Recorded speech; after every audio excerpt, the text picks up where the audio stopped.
එහෙනම් අපි ඊළඟට රෝම ඉලක්කම් 4 බලමු. රෝම ඉලක්කම් 4 සඳහා පිළිතුර අපිට කියනවා ජලය සමග ප්‍රතික්‍රියාවෙන් එක් අම්ලයක් පමණක්ලු හදන්නේ. ජලය සමග ප්‍රතික්‍රියාවෙන් එක් අම්ලයක් විතරලු හදන්නේ. දැන් ඉස්සෙල්ලා අපි එහෙම කෙනෙක් ගැන කතා කරානේ. ජලයක එක් අම්ලයක් විතරක් දෙන කෙනෙක් කවුද? SO3. ඉස්සෙල්ලා අපි ප්‍රතික්‍රියාව ලියලා පැහැදිලි කරන්නේ.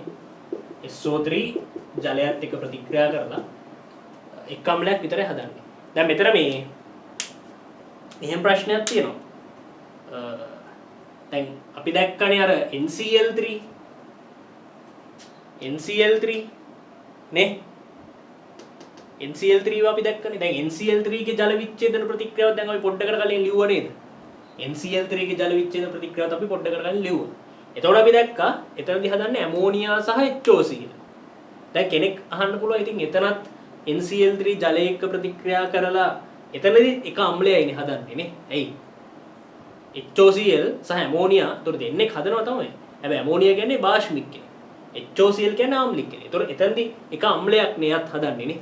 එතකොට NCl3 උත්තරේ වෙන්න බැරිද කියලා කෙනෙක්ට හිතෙන්න පුළුවන්. නමුත් මෙතනදී අපි වඩාත්ම ගැළපෙන පිළිතුර තෝරගත්තොත් හොඳයි කියලා හිතනවා. මොකද මේ රෝම ඉලක්කම් 10 මේ ප්‍රශ්න ටික ගත්තාම මේකේ මේ අර රෝම ඉලක්කම් 8 වෙනි එක ගන්නකො. රෝම ඉලක්කම් 8 කියනවා ජලය සමග ප්‍රතික්‍රියාවෙන් බෂ්මයක් සහ අම්ලයක් හදනවා. එතකොට එයාට වඩාත්ම සුදුසු උත්තරේ එතනදී NCl3 නේ. අන්න ඒකයි එතන තියෙන්නේ. ඒ නිසා මෙතෙන්ට වඩාත්ම සුදුසු වෙන්නේ SO3. හරි. SO3 ජලය සමග ප්‍රතික්‍රියා කරලා සල්ෆියුරික් අම්ලය දෙනවා. එහෙනම් රෝම ඉලක්කම් 4 උත්තරේ ජලය සමග ප්‍රතික්‍රියාවෙන් එක් අම්ලයක් පමණක් හදන්නේ කවුද? SO3. රෝම ඉලක්කම් 4 උත්තරේ SO3. ඊළඟ මධ්‍ය පරමාණු එකසර ඉලෙක්ට්‍රෝන යුගල් 3ක් ඇත. රෝම ඉලක්කම් 5 මධ්‍ය පරමාණුවේ අපිට කියනවා මධ්‍ය පරමාණුවේ එකසර ඉලෙක්ට්‍රෝන යුගල් 3ක් තියෙනවලු. අපෙන් අහනවා කවුද කියලා. එකසර ඉලෙක්ට්‍රෝන යුගල් 3. ඉතින් සරල දෙයක්. දැන් මේගොල්ලන්ට දාලා ලුයිස් වීව ටික අපි අඳගත්තොත් අපිට පුළුවන් මධ්‍ය පරමාණු එකසර ඉලෙක්ට්‍රෝන යුගල් 3ක් තියෙන කාඩ් එක ගන්න. නේ? අපිට මෙතන මේ ඇදලා බලන්න ඕනේ නැති කට්ටිය ඉන්නවනේ. කවුද? මේ SF6 අපි දැන් ටිකකට කලින් ඇඳා. ඒතකොට අපි දැන් දැක්කනේ අපිට යාට එකසර ඉලෙක්ට්‍රෝන නැහැ නේ අෂ්ටතලියනේ. ඊළඟ මෙතන අපි SFO ඇඳා. SFO ගත්තාමත් සල්ෆරට එයාට සීසෝ හැඩයක් තියෙන. ඒතකොට එකසර ඉලෙක්ට්‍රෝන යුගල් එකයි තියෙන්නේ. POCl3 ඇඳලා බලන්න ඕනේ නැහැ. මොකද හේතුව එයා චතුස්තලීය ව්‍යුහයක්. NCl3 වත් අපි ඇඳලා බලන්න ඕනේ නැහැ. මොකද මේක කල්ලොත් අපි ඇඳලා තියෙනවා. NCl3 කියන්නේ පිරමිඩාකාර හැඩයක් තියෙන කෙනෙක්. NCl3 තොර යාට එකසර යුගල් එකයි තියෙන්නේ. එකසර ඉලෙක්ට්‍රෝන යුගල් එකයි තියෙන්නේ. ඒවා අපි ඇඳලා බලන්න ඕනේ නැහැ. ඉතින් මෙතන අපි ඇඳලා බලන්න ඕනේ. දැන් PCl5 වත් ඕනේ නැහනේ. ඇයි ඒ? PCl5 කියලා කියන්නේ ත්‍රියාණ ද්විපිරිමිඩාකාර හැඩයක් තියෙන කෙනෙක්. නේ? ඉතින් අපි එයාවත් ඇඳලා බලන්න එකේ අවශ්‍යතාවක් නැහැ. ඕනනම් මෙන්න මේ වගේ හැඩයක්. මේ වගේනේ. මම එකසර ඉලෙක්ට්‍රෝන දැම්මේ නැහැ. නමුත් මේ වගේ හැඩයක් තියෙනවා. SO3 ත් අවශ්‍ය නැහැ. SO3 කියන්නේ තලීය ත්‍රිකෝණාකාර හැඩති මෙන්න මේ වගේ එක්කෙනෙක්. හරි? තලීය ත්‍රිකෝණාකාර හැඩති ඔය වගේ කෙනෙක්. ඉතින් PCl5 හරියන්නේත් නැහැ. SO3 හරියන්නේත් නැහැ. ඉතින් අපි පොඩ්ඩක් ඇඳලා බලනවා ඇලුමිනියම් ක්ලෝරයිඩ් ඕනෙත් නැහැ. අපි ඉස්සෙල්ලා ඇඳලා බලුවනේ. මේ තුන් දෙනාගේ ඇඳලා බලමු නේ. බලමු ඇඳලා.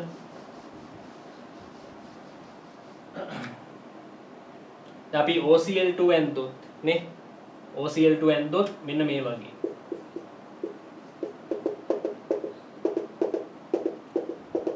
OCl2 ගත්තොත් මෙන්න මේ වගේ ව්‍යුහයක් නේ තියෙන්නේ නේ.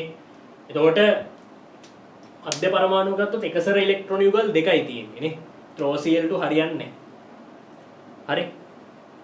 ඊළඟට අපි අල්ල බලමු BRF3. BRF3 මොනවයි කියන්නේ? බ්‍රෝමින් මධ්‍ය පරමාණු වෙච්ච ෆ්ලෝරින් පරමාණු 3ක් මේ විදිහට බන්ධනයෙන් සම්බන්ධ වෙලා තියෙන මෙන්න මේ වගේ කෙනෙක්. ඒතකොට මෙයාගේ මෙන්න මේ වගේ. ඒතකොට මේ බ්‍රෝමින් 17 වෙනි කාණ්ඩෙක කෙනෙක්. එතකොට එයාට ඉලෙක්ට්‍රෝන 7ක් තියාගන්න පුළුවන්. එතකොට මෙතන 1 2 3යි 4යි 5යි 6යි 7ක් සම්පූර්ණ කරලා තියෙනවා. එතකොට BRF3 ගේ හැඩය මෙන්න මේ වගේ. හරි. BRF3 ගේ හැඩය මෙන්න මේ වගේ.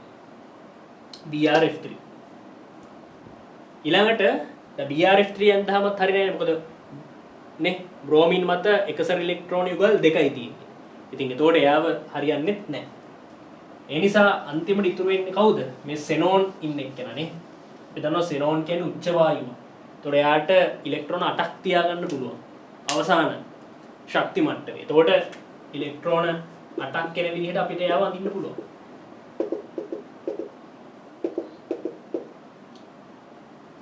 නොයි වගේ. හරිද? එතකොට සෙනෝන්ට කොහොමද 8ක් එන්න නම් එකසර ඉලෙක්ට්‍රෝන යුගල් 3ක් මේ විදිහට දැම්මනම් හරි. මොකද මෙතන එකසර ඉලෙක්ට්‍රෝන යුගල් 3ක් තිබුත් එතන ඔක්කොම ඉලෙක්ට්‍රෝන 6යි. මෙතන දෙකත් එක්ක ඔක්කොම 8යි. හරි? එහෙනම් ඔන්න බලන්න එකසර ඉලෙක්ට්‍රෝන යුගල් 3ක් තියෙනවා නේ. එකසර ඉලෙක්ට්‍රෝන යුගල් 3ක් තියෙනවා. එහෙනම් අපිට රෝම ඉලක්කම් 5ට ගන්න පුළුවන් උත්තරේ කවුද? මෙන්න මෙයා. රෝම ඉලක්කම් 5ට ගන්න පුළුවන් උත්තරේ මෙන්න මෙයා. ඒක අපිට එතනින් පැහැදිලි වෙනවා.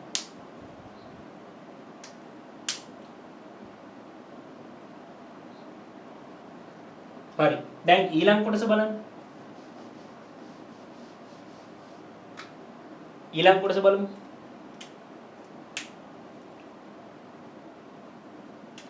ඊළඟ කොටසේ දැන් බලන්න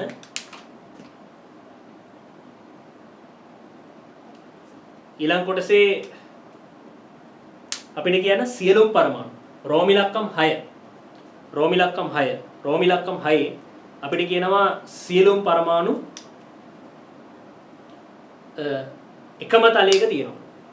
සියලුම පරමාණු එකම තලයක තියෙන කාගෙද කියලා අහන්නේ. එතකොට සියලුම පරමාණු එකම තලයක කිව්වම දැන් අපිට මෙතන පිළිතුරු වලට ඉතුරු වෙලා තියෙන්නේ කවුද? BRF3, OCl2, SFO, POCl3, NCl3. ඔය ටික දෙනා තමයි අපිට ඉතුරු වෙලා තියෙන පිළිතුරු හැටියට. එහෙනම් ඔය ටික දෙනාගෙන් කෙනෙක් තමයි මේකට පිළිතුරු වෙන්න ඕනේ. එතකොට අපි ගත්තොත් සියලුම පරමාණු එකම තලයක තියෙන කාගෙද කියලා අහන්නේ. දැන් තේරුම් ගන්න අපි ඉස්සෙල්ලා ඇඳලා බැලුවා POCl3 ගත්තාම එයාගේ හැඩේ චතුස්තලීයයි. POCl3 ගත්තාම එයාගේ හැඩේ චතුස්තලීයයිනේ. POCl3 ගත්තොත් එයාගේ හැඩේ චතුස්තලීයයි. ඉතින් චතුස්තලීය කෙනෙක්ගේ සියලුම පරමාණු එකම තලයක නෙමෙයි ඉන්නේ. ඊළඟ NCl3 ගමු. NCl3 ගත්තත් ඒකයි කතන්දරේ නේ. NCl3 ගත්තොත් එයාගේ හැඩේ පිරමීඩාකාරයි. එතකොට සියලුම පරමාණු එකම තලයක නෙමෙයි ඉන්නේ. එතකොට එයාව ගන්නත් බෑ. එහෙනම් දැන් මේ දෙන්නව අයින් කරානේ. මේ දෙන්නව අයින් කරාම ඊළඟට ඉතුරුනේ පිළිතුර කවුද? SFO, BRF3, OCl2. ඔය තුන් දෙනාට ඉතුරු වෙන්නේ. SFO ගමු. අපි SFO ඉස්සෙල්ලා ඇඳලා බලුවානේ. SFO කියලා කියන්නේ සීසෝ හැඩතියෙක් කෙනෙක්. නේ? බන්ධන 4යි එකසර ඉලෙක්ට්‍රෝන යුගල් 1යි. SFO. එතකොට SFO වල අපිට දකින්න තියෙන විශේෂත්වය මොකද්ද? SFO ගත්තාම මොකද්ද? එයාගේ හැඩේ සීසෝ. ඒ කියන්නේ එයාගේ සියලුම පරමාණුත් එකම තලයක නෙමෙයි ඉන්නේ. එහෙනම් අපිට SFO ගන්නත් බෑ. ඊළඟ OCl2 ඉන්නවනේ. මොකද්ද OCl2 ගේ හැඩේ? OCl2 ගේ හැඩේ එනේ OCl2 ගත්තොත් එයාගේ හැඩේ කෝණිකයි.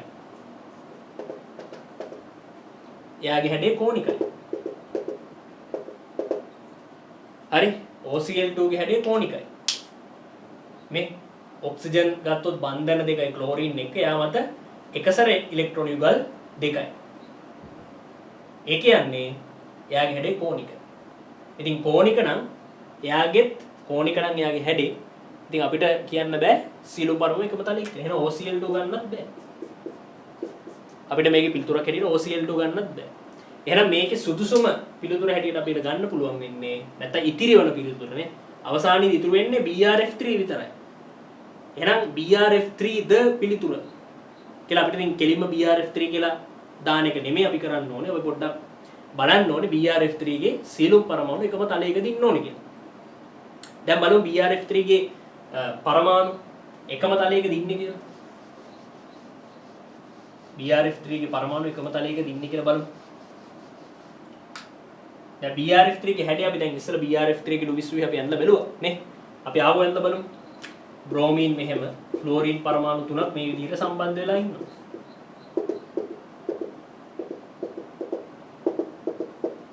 හරි. බ්‍රෝමීන් මත එකසරි ඉලෙක්ට්‍රෝන යුගල් දෙකක් තියෙනවා. බ්‍රෝමීන් මත එකසරි ඉලෙක්ට්‍රෝන යුගල් දෙකක් තියෙනවා. හරි? රයිට්. එතකොට මෙයාගේ සීලුම් පරමාණු එකම තලයක තියෙනවා. දැන් ඉස්සෙල්ලා මෙයාගේ හැඩය මොකද්ද? මෙයාගේ හැඩය මොකද්ද? මෙයාගේ හැඩය T හැඩය.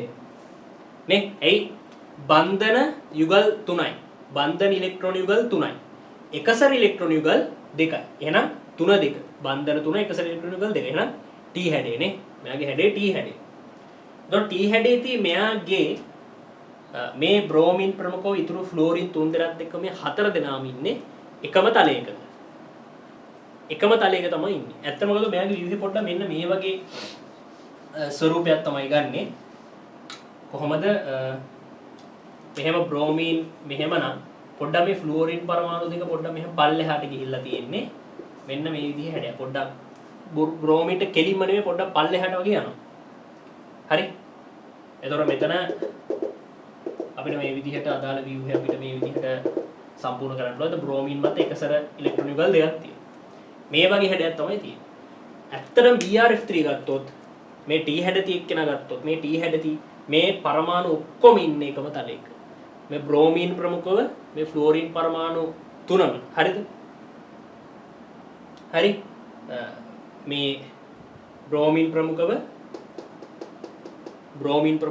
මේ ෆ්ලෝරින් පරමාණු තුනම ඉන්නේ එකම තලයක. ඒ කියන්නේ මේ පරමාණු හතරම ඉන්නේ එකම තලයක. ඒ කියන්නේ මේ බෝඩ් එක නැමැති තලය ගත්තොත් මේ බෝඩ් එක නැමැති තලය තමයි බ්‍රෝමීන් ෆ්ලෝරින් පරමාණු තුනත් එක්ක මේ බ්‍රෝමීන් මේ හතර දෙනාම බෝඩ් එක නැමැති තලය තමයි ඉන්නේ. හරි? බෝඩ් එක අපි තලයක් හැටියට ගත්තොත් මේ බ්‍රෝමීන් ප්‍රමුඛව මේ ෆ්ලෝරින් පරමාණු තුනත් එක්ක මේ හතර දෙනාම ඉන්නේ එකම තලයක. හරි? දැන් කොහොමද ඔක හිතාගත්තේ? මෙයාගේ හැඩේ T හැඩය. හරි? ඒතකොට මේ හැඩෙත් බලපන්. T හැඩය ගත්තාම මේ T අකුරක් වගේ ඉන්නේ. නේ? මේ T හැඩයේ මේ මුදුනයි ඒ කෙලවරවල් 3යි ඒ හතර දෙනාම එකම හැඩයක එකම තලයක ඉන්නේ. හරි? එකම තලයක ඉන්නේ. දැන් කෙනෙක්ට ප්‍රශ්නයක් එන්න කොහොමද මෙයාගේ හැඩය මෙයාගේ පරමාණු හතර දෙනා මේ පරමාණු සියල්ලම එකම තලයක ඉන්නේ කොහොමද කියලා කෙනෙක්ට ප්‍රශ්නයක් ඇති වෙන්න පුළුවන් නේ.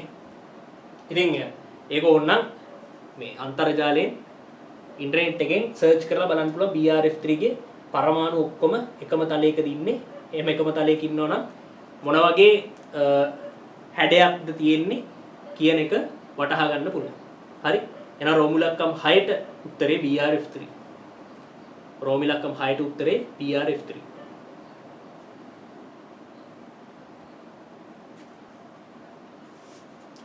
හොඳයි. ඊළඟට රෝමිලක්කම් 7. මේ රෝමිලක්කම් 6නේ. රෝමිලක්කම් 7. වඩා විද්‍යුත් ඍණ පරමාණු මධ්‍ය පරමාණු වේ. වඩා විද්‍යුත් ඍණ පරමාණු මධ්‍ය පරමාණු හැටියට තියෙන්නේ මොකේද කියලා අහනවා. ඉතින් දැන් ගාම අපිට කියන්න පුළුවන්. කොහොමද?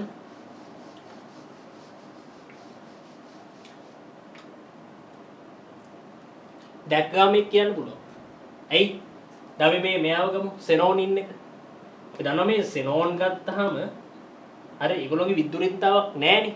අපි විද්‍යුරින්තාව ගැන ඒගොල්ලෝ කතා කරන්නේත් නැහැ. ඇයි? ඒගොල්ලෝ උච්ච වායු. ඉලෙක්ට්‍රෝනයක් වැඩියෙන් ගන්නෙත් නැහැ දෙන්නෙත් නැහැ. අනික එයාට සම්බන්ධලා තියෙන ෆ්ලෝරින් පරමාණු දෙකක්. විද්‍යුරින්තාවේ වැඩිම පරමාණු ෆ්ලෝරින් මූලද්‍රව්‍ය. ඒතර කොහොමත් මෙයාව ගන්න බෑ. අනික NCl3 ගන්න. NCl3 ගත්තාම මැද නයිට්‍රජන් වටේම ඉන්නේ ක්ලෝරින්. නේ? එතකොට මොකද්ද වෙන්නේ? දැන් අපි ගත්තොත් මේ ෆ්ලෝරින් ගත්තොත් ෆ්ලෝරින් විදුරින්තාව 4යි පෝලින් පරිමාණය අනුව. ඊළඟට සාමාන්‍යයෙන් ඔක්සිජන් ගත්තොත් 3.5යි නයිට්‍රජන් ගත්තොත් 3යි.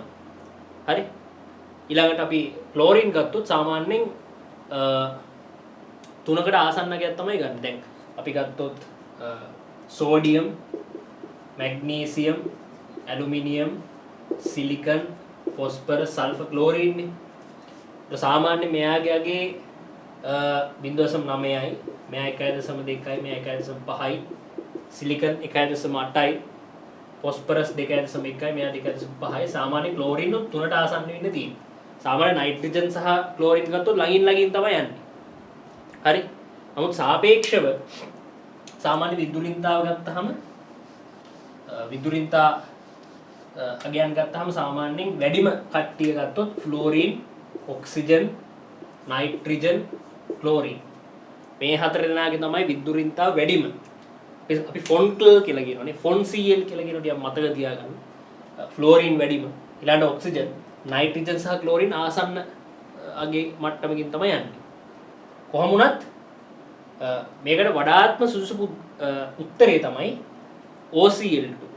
OCl2 තමයි හරියන්නේ.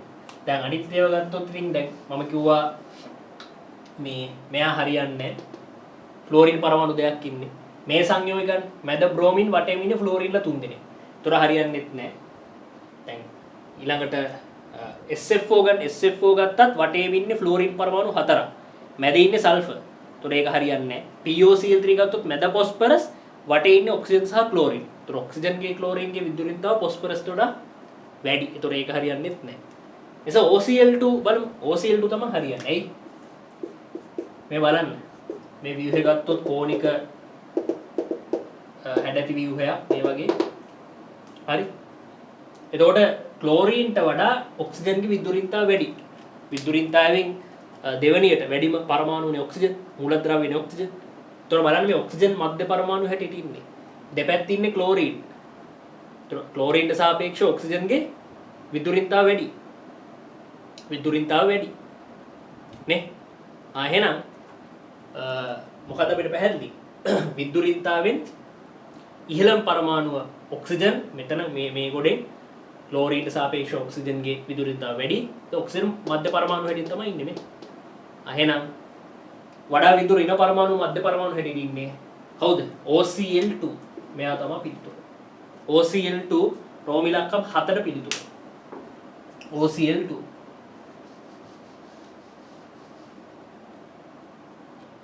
රෝම ඉලක්කම් 4ට පිළිතුර OCl2.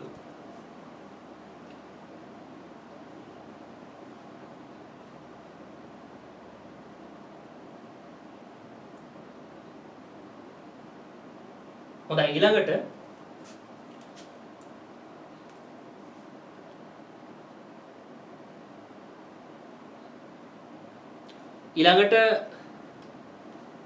රෝම ඉලක්කම් 8. රෝම ඉලක්කම් 8 කියන්නේ ජලය සමග ප්‍රතික්‍රියාවෙන් භස්මයක් සහ අම්ලයක් සාදයි. දැන් අපි ඉස්සෙල්ලාම දැක්කනේ මෙතන NCl3. අපේ NCl3 ගේ ජල විච්ඡේදනය ගැන කතා කරන්නේ මීට පොඩ්ඩකට ඉස්සෙල්ලා.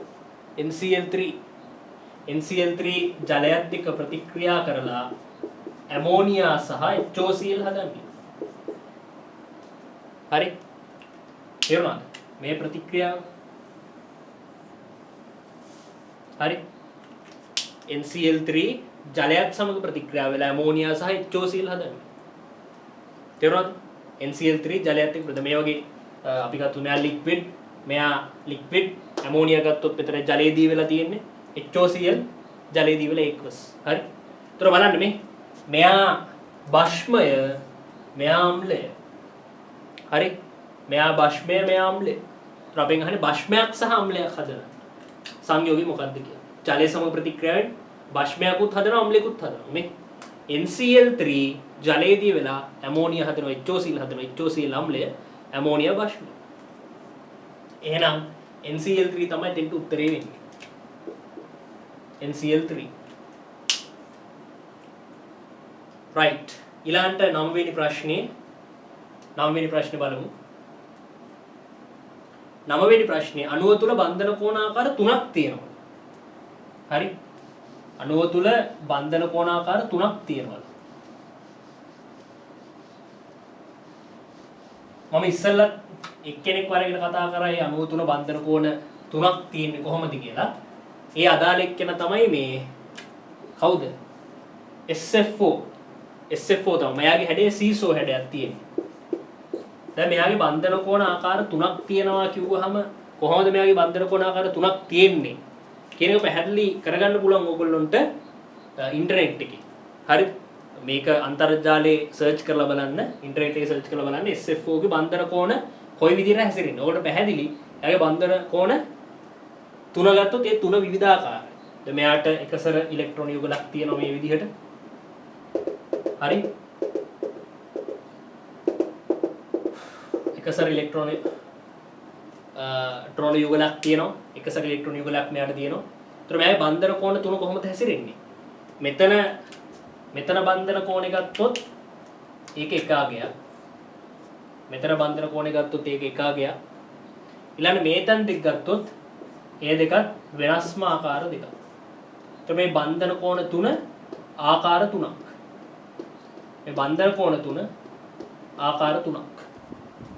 ඒක ඔයගොල්ලන්ට ඉන්ටර්නෙට් එකේ සර්ච් කරලා ඕනනම් බලන්න පුළුවන්. බන්ධන කෝණ තුන ආකාර තුනක් කියලා. එහෙනම් රෝම ඉලක්කම් 9ට උත්තරේ SF4. SF4 තමයි රෝම ඉලක්කම් 9ට උත්තරේ. ඊළඟට අවසාන එක රෝම ඉලක්කම් 10. රෝම ඉලක්කම් 10 සියලුම බන්ධන කෝණවල අගයන් ආසන්නව අංශක 109ක් වෙනවා. හරි? සියලුම බන්ධන කෝණවල අගයන් අංශක 109ක් වෙනවලු ආසන්න. සාමාන්‍යයෙන් අපි මොකද්ද කියන්නේ? සාමාන්‍ය අංශක 109යි නේ කලා 28ක්. අංශක 109යි කලා 28ක බන්ධන කෝණයක් සහිත සාමාන්‍යයෙන් අපි ගත්තොත් චතුස්තලීය නේ. චතුස්තලීය හැඩති සංයෝග ගත්තොත් නේ චතුස්තලීය හැඩති ව්‍යුහයක් තියෙන සංයෝග ගත්තොත් එයාගේ බන්ධන කෝණය ආසන්න වශයෙන් අංශ 109යි කලා 28ක්. දැන් ඒක අපි අංශ 109ට ආසන්න කරා ගියමුකෝ. ඒතර අපිට චතුස්තලීය ව්‍යුහයක් සහිත කෙනෙක්ව ගන්න පුළුවන් නේ. දැන් මෙතන චතුස්තලීය ව්‍යුහයක් හැටියට ඉන්න එකම සංයෝගය සහ එකම අවසාන පිළිතුර හැටියට ඉතුරුනේ කවුද? POCl3. POCl3 තමයි ඉතුරුනේ. එහෙනම් බලන්න අපිට අවසාන උත්තරේ හැටියට ගන්න පුළුවන් කවුද? POCl3. POCl3 තමයි ගන්න පුළුවන්. ඇයි යාගේ ව්‍යුහය ගත්තොත් චතුස්තලීය.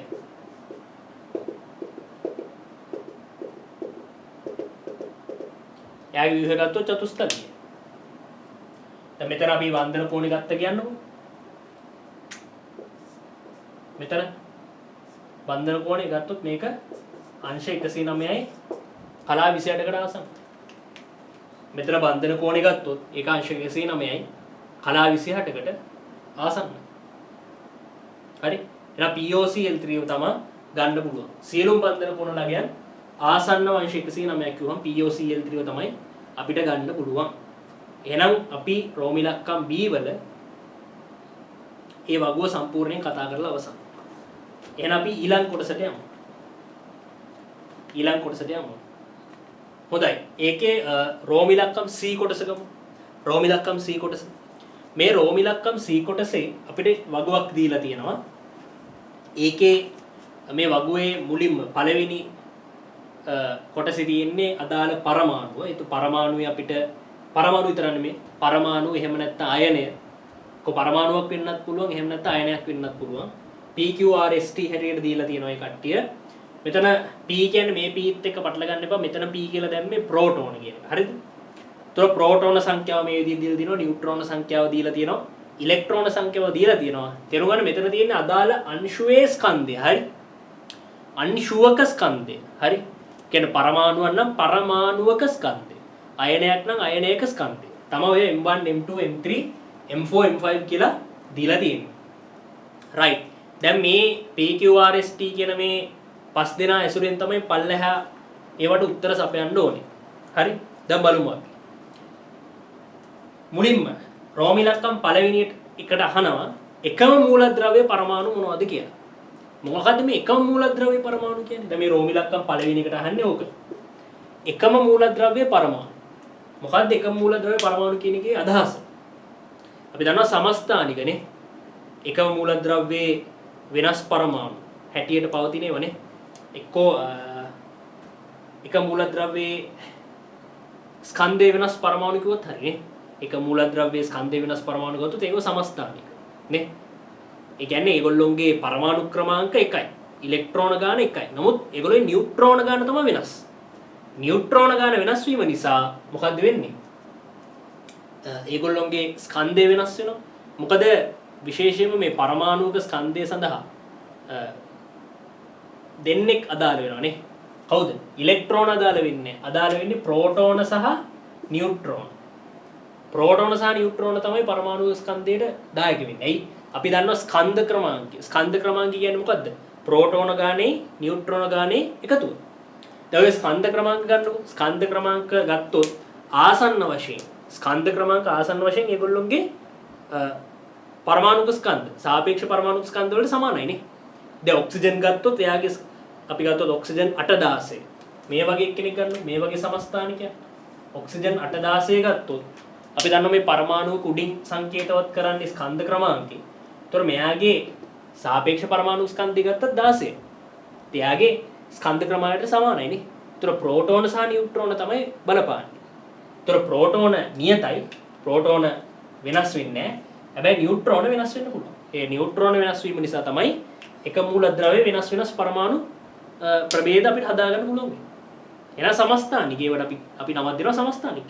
එහෙනම් එක මූලද්‍රව්‍යයේ පරමාණු කිව්වහම අපිට සමස්ථානික දෙකක් තේරුවා නම් හරි. නේ? දැන් අපි දන්නවනේ හයිඩ්‍රජන් ගත්තොත් සමස්ථානික තුනක් ඉන්නවා. ප්‍රෝටියම්, ඩියුටීරියම්, ට්‍රිටියම් නේ. හයිඩ්‍රජන් 1 1 නේ. මෙහෙම ඉන්නවනේ. Hydrogen 1 1, hydrogen 1 2, hydrogen 1 3. හරි. ওই විදිහට සමස්ථානික වර්ග ඉන්නවා. හරි. ඒ වගේ අපි මේකට පිළිතුරු සපයද්දී අපි සුදුසු විදිහට සමස්ථානික දෙකක් තෝරලා ගත්තට ප්‍රශ්නයක් නැහැ. දැන් බලමු එහෙම තෝරගන්න පුළුවන් අය ඉන්නවද කියලා නේ. බලමු. එක මූලද්‍රව්‍ය පරමාණු මොනවද? දැන් අපිට එක මූලද්‍රව්‍යයේ පරමාණු වෙන්න නම් ඒ කියන්නේ සමස්ථානික දෙකක් ගමුකෝ. කිසියම් සමස්ථානික දෙකක් ගත්තොත් ඒ දෙගොල්ලෝ ඒ සමස්ථානික දෙකේ ඉලෙක්ට්‍රෝන ගානයි හරිද? ප්‍රෝටෝන ගානයි නියතයි නේ. අපි යම්කිසි සමස්ථානික දෙකක් ගත්තොත් නේ ඒ කියන්නේ එක මූලද්‍රව්‍යයේ වෙනස් පරමාණු දෙකක් නේ. ඒ දෙක ගත්තොත් අපිට පැහැදිලි වෙන්නේ මොකද්ද? ඒ දෙකේ ප්‍රෝටෝන ගානයි ඉලෙක්ට්‍රෝන ගානයි සමානයි. හැබැයි නියුට්‍රෝන ගාන තමයි වෙනස් වෙන්නේ. එතකොට අපි දැන් මේ දීලා තියෙන දත්ත ඇසුරෙන් අපි සමස්ථානික දෙක එක එහෙම නැත්නම් එකම මූලද්‍රව්‍යයේ පරමාණු දෙක නේ තෝරද්දී අපි බලන්න ඕනේ ඒ දෙන්නගේ ප්‍රෝටෝන ගණනුයි ඉලෙක්ට්‍රෝන ගණනුයි සමානද කියලා. හරි ප්‍රෝටෝන ගණනුයි ඉලෙක්ට්‍රෝන ගණනුයි සමාන වෙලා නියුට්‍රෝන ගණන වෙනස් නම් උන ඒ දෙන්න සමස්ථානික දෙකක් වෙන්න පුළුවන්. අන්න ඒ වගේ දෙන්නෙක් පොඩ්ඩක් අපි හොයන්න try කරමු. දැන් අපිට හොඳටම පැහැදිලි බලන්න. දැන් මේකේ පළවෙනි එක්කෙනා ගත්තොත් එයාගේ ප්‍රෝටෝන 6යි. නියුට්‍රෝන 6යි. ඉලෙක්ට්‍රෝන 6යි. එතකොට මේ P කියන එක්කෙනාත් එක්ක අපි පොඩ්ඩක් බලමු මේ. දැන් P කියන්නේ යම්කිසි පරමාණුවක් නම් එයාගේ සමස්ථානිකයක් වෙන තව පරමාණුවක් අපි හොයන්න try කරමුකෝ. හරි? එහෙනම් මොකක්ද වෙන්න ඕනේ? මේ P ගේ ප්‍රෝටෝන 6යිනේ. ඉලෙක්ට්‍රෝන 6යිනේ. එහෙනම් එයාගේම එහා සමාන ස්කන්ධය කියන්නේ නියුට්‍රෝන ගාන වෙනස්. එහෙම නැත්නම් එයාගේ යම්කිසි තවත් සමස්ථානිකයක් හොයනවා නම් ඒ අදාළ කෙනාගේ ප්‍රෝටෝන 6ක් වෙන්න ඕනේ, ඉලෙක්ට්‍රෝන 6ක් වෙන්න ඕනේ. දැන් බලමු. දැන් මේ Q ගමු. Q ගත්තොත් හරියන්නේ නැහැ. ඇයි? දැන් මෙයාගේ P ගේ ප්‍රෝටෝන 6යි, ඉලෙක්ට්‍රෝන 6යි. හැබැයි Q ගේ ප්‍රෝටෝන 7යි, ඉලෙක්ට්‍රෝන 10යි. ඒතර ප්‍රෝටෝන ගාන ඉලෙක්ට්‍රෝන ගානයි සමාන නැහැ නේ. ඒ නිසා අපිට Q ගන්න බෑ. හරි? ඊළඟට අපි ගමු R ගමු. R ගත්තොත් මොකද? P ගේ ඉලෙක්ට්‍රෝන 6යි, P ගේ ප්‍රෝටෝනත් 6යි. R ගේ ප්‍රෝටෝන 6යි, R ගේ ඉලෙක්ට්‍රෝන 6යි. ඔන්න ප්‍රෝටෝන ගණනුයි ඉලෙක්ට්‍රෝන ගණනුයි සමානයි. නියුට්‍රෝන ගණන හරි 7යි. නියුට්‍රෝන ගණන ගත්තොත් නියුට්‍රෝන ගණන 7යි. ප්‍රශ්නයක් නැහැ. හරි? ඇයි අපි දන්නවා සමස්ථානික දෙයක් ගත්තොත් ඒ දෙන්නේ ප්‍රෝටෝන සහ ඉලෙක්ට්‍රෝන අනිවාර්යෙන් සමාන වෙන්නේ. නියුට්‍රෝන වෙනස් වෙන කමක් නැහැ. ඉතින් ප්‍රශ්නයක් නැහැ. දැන් P ගේ ප්‍රෝටෝන 6යි ඉලෙක්ට්‍රෝන 6යි. R ගේ ප්‍රෝටෝන 6යි ඉලෙක්ට්‍රෝන 6යි. නියුට්‍රෝන විතරක් යාගේ 7ක් වෙනවා. එහෙනම් ඔන්න අපිට R ව ගන්න හැකියාවක් තියෙනවා. හරි? P ට ගැලපෙන කෙනෙක් හැටියට R ව ගන්න පුළුවන්. නේ P ට සමස්ථානිකයක් වෙන තව කෙනෙක් තෝරාගද්දී R ව ගන්න පුළුවන්. දැන් Q හරිය කියන S ව ගමු. දැන් S ව ගත්තොත් ප්‍රෝටෝන ගාන P ගේ 6යි. S ගේ ප්‍රෝටෝන ගාන 6යි. හැබැයි S ගේ ඉලෙක්ට්‍රෝන ගාන 10යි. P ගේ ඉලෙක්ට්‍රෝන ගාන 6යි. හැබැයි S ගේ ඉලෙක්ට්‍රෝන ගාන 10යි. එහෙනම් එයා හරියන්නේ නැහැ. ප්‍රෝටෝන ගාන සමාන වුණාට ඉලෙක්ට්‍රෝන ගාන සමාන නැහැ. ඊළඟ මෙයා ගමු T. නේද? P ගේ ප්‍රෝටෝන ගාන 6යි. T ගේ ප්‍රෝටෝන ගාන 8යි. P ගේ ඉලෙක්ට්‍රෝන ගාන 6යි. හැබැයි T ගේ ඉලෙක්ට්‍රෝන ගාන 8යි. ඒ නිසා එයා හරියන්නේ නැහැ. හරියන එකම එක්කෙනා කවුද? P ට ගැලපෙන්නේ R. තේරුණාද? අපි P ව තෝරගමුකෝ. හරි P ත් එක්ක අපි සමස්ථානිකව මැච් කරන්න උත්සාහ කරමුකෝ. එහෙම P ත් එක්ක යම් කිසි කෙනෙක් මැච් කරන්න උත්සාහ ගත්තොත් P ට හරියන්නේ R. එහෙනම් අපිට P සහ R උත්තර හැටියට ගන්න පුළුවන් නේ. P සහ R ව අපිට උත්තර හැටියට ගන්න පුළුවන්. P සහ R ව අපිට උත්තර හැටියට ගන්න පුළුවන්. තේරුණාද? දැන් P සහ R හැර තව මොන හරි උත්තර ගන්න පුළුවන්ද? නේ? PY RY හැර අපිට තව මොන හරි උත්තර ගන්න පුළුවන්. පොඩ්ඩක් බලමු. පුළුවන්ද කියලා? නේ? ගන්න පුළුවන්ද? නේ? දැන් අපිට ගන්න බැරි බවක් තමයි පේන්නේ නේ. මොකද දැන් මේ Q එක ගත්තොත් Q ට P හරියන්නේත් නැහැ, Q ට R හරියන්නේත් නැහැ නේ. එතකොට Q ගත්තොත් Q ගේ ප්‍රෝටෝන 7යි. එතකොට එයාගේ ඉලෙක්ට්‍රෝන 10යි. එතකොට Q ට ප්‍රෝටෝන 7යි, ඉලෙක්ට්‍රෝන 10යි. ඉතින් ඒකට මැච් වෙන කවුරුත් නැහැ. එතකොට P සහ R විතරයි ගන්න පුළුවන්. වෙන කවුරුත් හරියන්නේ නැහැ. P සහ R තමයි ගන්න පුළුවන් හොඳම දෙන්න. ඒ හැර ගන්න පුළුවන්ද? අපිට P ව ගන්න පුළුවන්, R ව ගන්න පුළුවන්. නේ? ඒ කියන්නේ P සහ R එකිනෙකට සමස්ථානික වශයෙන් ක්‍රියාත්මක වෙනවා. දැන් අනිත් ඒවා හරියන්නේ නැහැ. දැන් Q ට P සහ R දෙන්නම හරියන්නේ නැහැ. S ගත්තොත් S ට R හරියන්නේත් නැහැ, P ට හරියන්නේත් නැහැ. T ට P හරියන්නේත් නැහැ, R හරියන්නේත් නැහැ. QST තුන් දෙනා ගත්තොත් ඒත් හරියන්නේ නැහැ. දැන් Q ගේ ඉලෙක්ට්‍රෝන 7, Q ගේ ප්‍රෝටෝන 7යි. ඉතින් ප්‍රෝටෝන 7ක් වෙන කවුරුත් නැහැ. T ගේ ප්‍රෝටෝන 8යි, ප්‍රෝටෝන 8ක් වෙන කවුරුත් නැහැ. S ගේ බලන්න. S ගේ ප්‍රෝටෝන 6ක් තිබ්බට S ට RY PY හරියන්නේ නැහැ. ඒ වගේම S ගේ ප්‍රෝටෝන 6යි, මේ දෙන්නගේ 7යි 8යි Q සහ T ගේ එහෙනම් ඒ දෙන්න හරියන්නේත් නැහැ. එසා P සහ R විතරයි අපිට ගන්න පුළුවන් වෙන්නේ. හරි?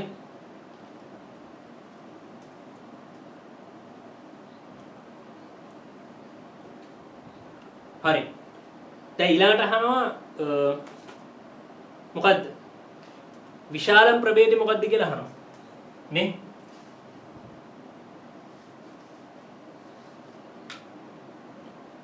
අපෙන් අහනවා විශාලම ප්‍රභේදය මොකද්ද කියලා. කොහොමද විශාලම ප්‍රභේදය හොයාගන්නේ?